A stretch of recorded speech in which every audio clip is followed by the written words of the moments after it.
இரண்டாம் வாரத்திலே நாங்கள் திங்கட்கிழமைக்கு கால் பதிக்கின்றோம். எனக்கு பிரியமானவர்களே, இன்றைய நாளிலே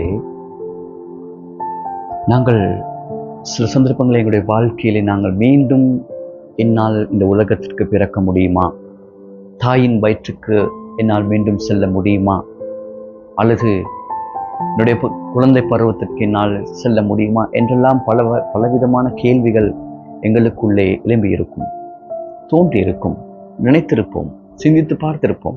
இந்த நாளிலே ஆண்டவர் நிக்கோதேமுவுக்கு சொல்லுகிறார், நீர் தாயின் கருவுக்கு மீண்டும் உன்னால் செல்ல முடியாது.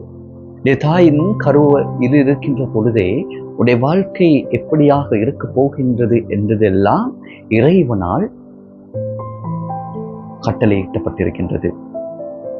இறைவனால் அவை ஒவ்வொன்றுக்கும், இறைவனால் ஒவ்வொரு காரணங்களுக்கும் நான் எப்படி வாழ வேண்டும், என்னுடைய லட்சியங்கள் என்ன, நான் எவ்வாறான ஒரு நபராக இருக்க போகின்றேன் என்பதெல்லாம் பற்றி அவருடைய எண்ணங்கள் எங்களுடைய வாழ்க்கையிலே ஒவ்வொரு நாளும் நடைபெற்று வருகின்றது.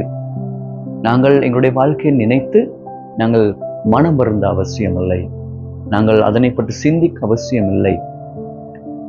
இறைவன் எங்களுக்கு தந்திருக்கின்ற அந்த கொடைகளை நாங்கள் எங்களுடைய வாழ்க்கையில சிந்தித்து பார்க்கின்ற பொழுது எங்களை அவர் அழைத்து நிற்பது, திருமுழுக்கின் ஊடாக நாங்கள் புதிய வாழ்க்கையினை பெற்றுக்கொண்ட நீங்களும் நானும் நாங்கள் இறைவனோடு பயணிக்கின்ற பொழுது அவர் எங்களை வழிநடத்தி கொண்டு செல்கிறார்.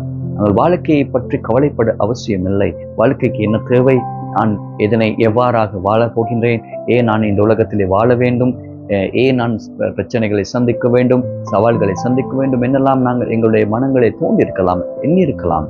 அப்படியானால் அவை ஒவ்வொன்றுக்கும் இறைவனால் தீர்மானங்கள் கொடுக்கப்படும். ஒவ்வொரு நாங்கள் நொடியில் இருக்கின்ற பொழுது, காலடித்து வைக்கின்ற ஒவ்வொரு சந்தர்ப்பத்திலும். எனவே நாங்கள் இறைவன் அந்த தந்த வாழ்க்கையினை முழுமையான விசுவாசத்தோடு, முழு நம்பிக்கையோடு அதனை புனிதமாக கடைபிடித்து வாழ்வதற்கு